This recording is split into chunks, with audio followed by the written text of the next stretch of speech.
ध्रुव जी महाराज। जय माँ काली। दोस्तों कैसे हैं आप लोग? बढ़िया होंगे, स्वस्थ होंगे, मस्त होंगे, अपने अपने कामों में व्यस्त होंगे।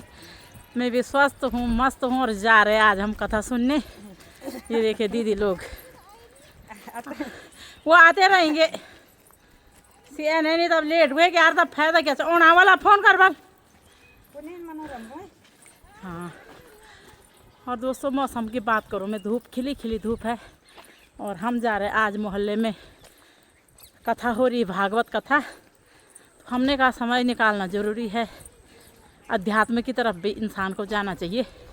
तो यहाँ पे ताई जी हैं, दीदी हैं और पूरी कॉलोनी जा रही है आज। तो मिलवाएंगे वहीं आप लोगों को। कथा में जा रहे भाई लोगों, नमस्ते बहनों।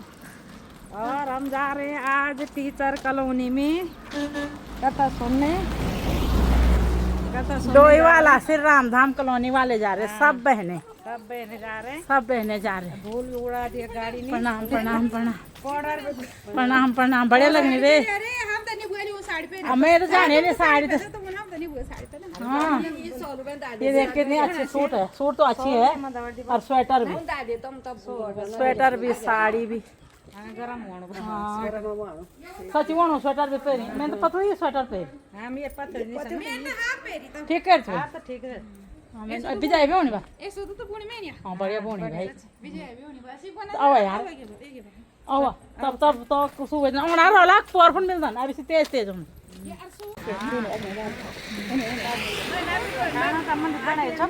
दोस्तों आ गए हैं हम गेट पे, जहाँ पे कथा हो रही है उस गेट पे पहुँच गए हैं। वो बहनें आएंगी तो तब हम जाएंगे। और कथावाचक व्यास जी हैं, दिनेश प्रसाद जी यार कथावाचक पितरों के उस पे। और सिविल सूट है मैं। और आ गए उधर से भी। कोई बात नहीं यार, साड़ी सूट तो चलता है, ऐसी चीजों में अच्छी लगती है। हाँ ये बोल रही थी, बोलना था बल। मैंने सोचा सब पहन रहे होंगे है ना। मैं तो पूछना नहीं, मैंने कहा भाई सभी पहन रहे होंगे। वो ऐसी जगहों में तो साड़ी पहन रहा। अतः बन क्या छोटा। आ गए। नमस्ते नमस्ते नमस्ते। दो और आ गई ये बहनें। चलो एक बार मेरे जगह जिक्कत थे वहाँ। और एक था कोई टीचर जल्दी में और सब सेकने पर बैठा सूट पहनी ये वाला सबसे गाड़ी पर भी बैठा। हां अंदर जाए कब नहीं जा रहा हूं तुम्हारा। हां जी आज कलोनी प्लान जा को पहले अलग नहीं सब दगड़ दगड़। अच्छा आयु आज कलोनी में दगड़ दगड़ एक और दे भाई अंदर एक सूट से ये है डोईवाला में टीचर कॉलोनी। हो गई शायद कथा शुरू है ना। ये है। और सामने देखिए यहाँ पे कथा हो रही, तो वहाँ पे जा रहे हैं हम अब।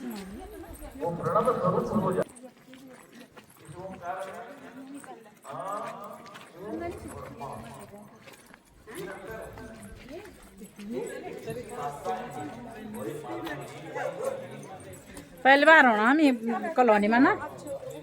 तुम तो पहली बार में पहली बार हो कॉलोनी में। पहली बार मैं भी। ये है गेट, सारे लोग जा रहे कथा सुनने। चलो चलो चलो। उसके अंदर जो ये सुषुम्ना नाड़ी है यहाँ पे उतारेंगे हम जूते चप्पल।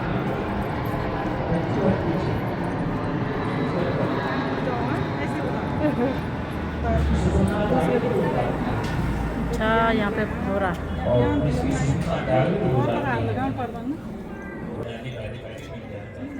सारे यहाँ पे चप्पल उतार रहे हैं। अब जाएंगे हम उधर। चलो डिस्कस कर रहे हैं खुले पैसों का। जिस नहीं होगा दूसरे दिन दे देना है। चलो लो और बनाई शर्माना सुन।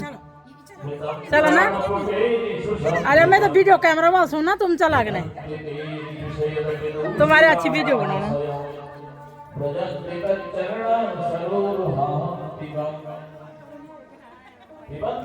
भगवान की दिव्य कथाओं का श्रवण करता है। खुश रहो वो अमृत स्वरूप पुनर्ते विषय विदूषिताशयम्। विषय से दूषित जो ये शरीर है वो तुरंत पवित्र हो जाता है और ऐसा जीव भगवान के पावन चरणों में जाने का अधिकारी बन जाता है।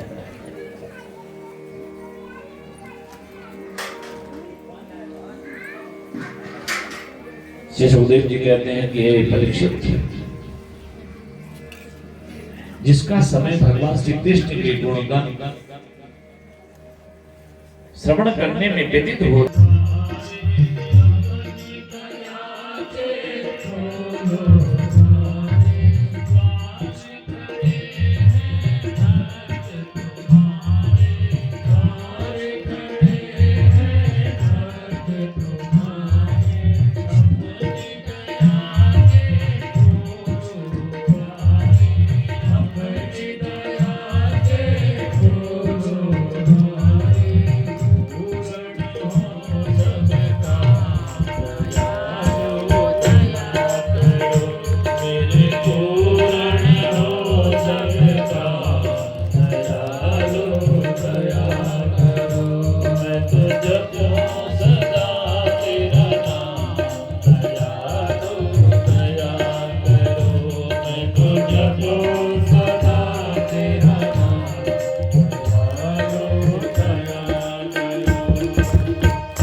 नारद जी के कहने पर जमुना के तट पर वृंदावन में जो पहुंचते, जहाँ निधि बने, जहाँ कदम का वृक्ष है, जिसके नीचे बैठ करके प्रहलाद जी और ध्रुव जी 5 महीने तक तपस्या कर रहे हैं।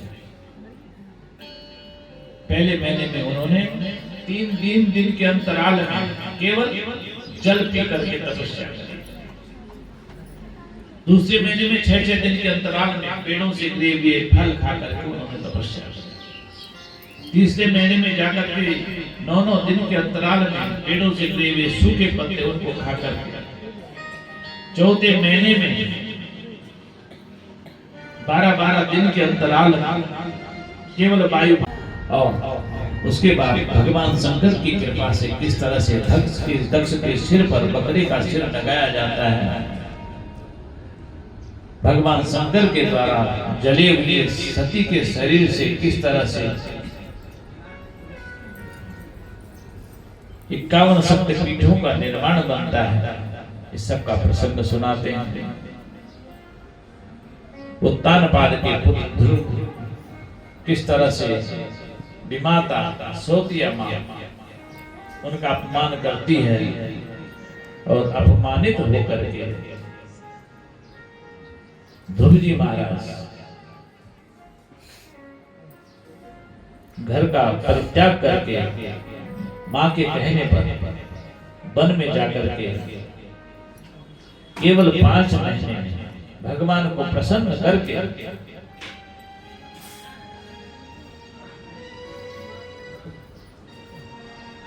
उस दिव्य परम पद को प्राप्त कर देते हैं, जिस पद को न आज तक किसी ने पहले पाए ना आगे कोई कर पा पाएगा। ध्रुव जी महाराज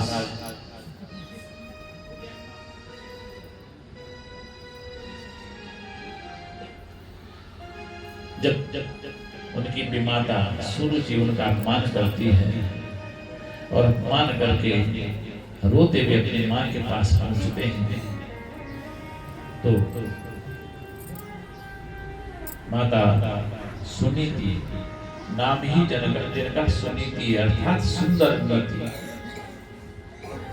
जिन्होंने अपने पुत्रों की केवल सुंदर बात सिखाई है, सुंदर बात के सिवाय और कुछ सिखाया नहीं है। सुंदर नीति पर चलना, न्याय के मार्ग पर चलना, मर्यादा में रहना, इसका ज्ञान दिया है। आजकल के माता पिता अपने बच्चों के पास मोबाइल पकड़ा देते हैं। मोबाइल में छोटे छोटे बच्चे कार्टून देखते हैं। अब कार्टून देखने से वो भी कार्टून बन जाते हैं। लेकिन माता सुनीति ने अपने पुत्र को न्याय का मार्ग सिखाया। न वत्सपते दिष्टं भवानारूढ़ितो रूढ़मर्हति न गृहीतो मया यत्त्वं तुक्षावत निपातमजः। जब सुरुचि कहती है कि बेटा तू इस आसन पर बैठने के योग्य नहीं है, क्योंकि तूने मेरे गर्भ से जन्म ही नहीं लिया। ध्रुव जी का हाथ पकड़ करके पिता की गोद में नहीं बैठने देती है। बेचारे ध्रुव जी रोते हुए वापिस आते हैं।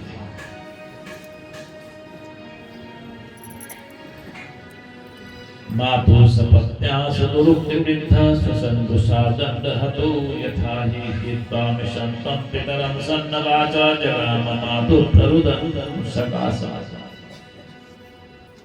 रोते हुए अपनी माँ के पास पहुंचते हैं। जब माँ को पता चला ये जो सुरुचि थी, सुनीति की अपनी छोटी बहन, पहले सुनीति की कोई संतान नहीं होती, तो मेरे पति का वंश चली इसलिए अपनी छोटी बहन को ले आई। क्या जानती थी कि उसका पत्ता कट जाएगा। छोटी बहन ने बड़ी दीदी का पत्ता काट दिया।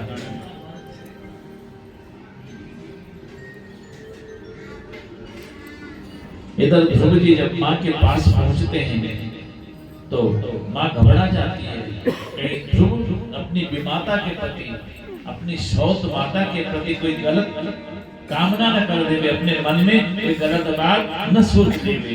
इसलिए माँ कहती है माँ मंगलम तात परेषु सस्ताम भुक्ते जनो यत् दुःख तस्वतः। बेटा तू दूसरों के लिए किसी प्रकार के अमंगल की कामना मत करना। तेरी माँ ने तेरे साथ में जो व्यवहार किया है तेरा प्रारब्ध है।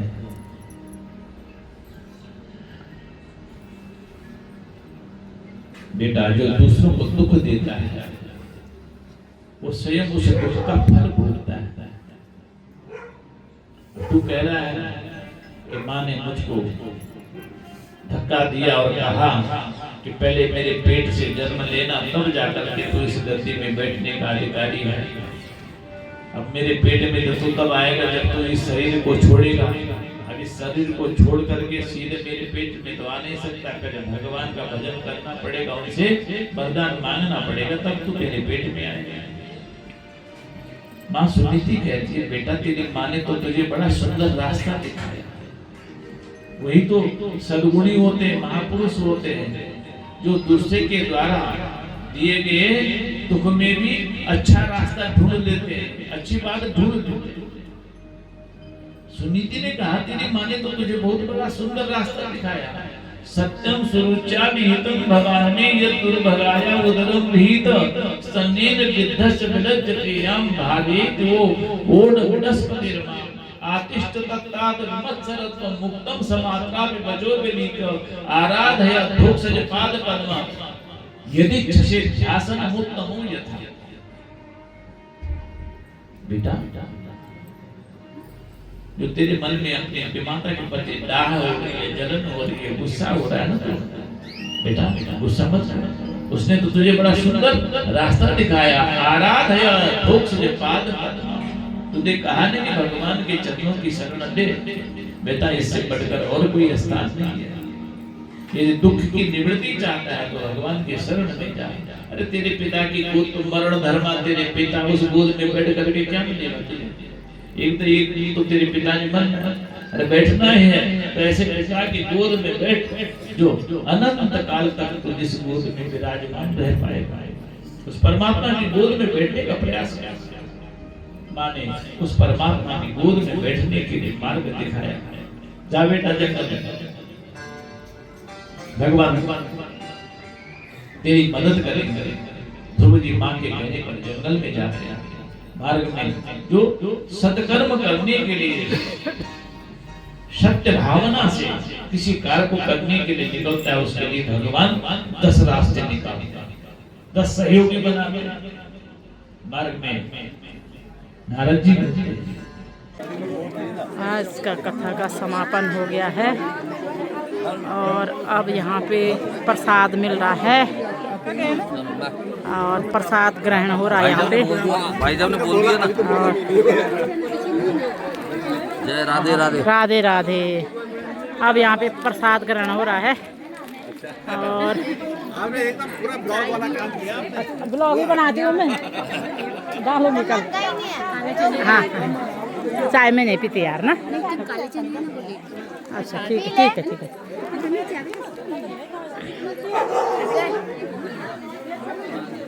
जय हो माता रानी, जय हो।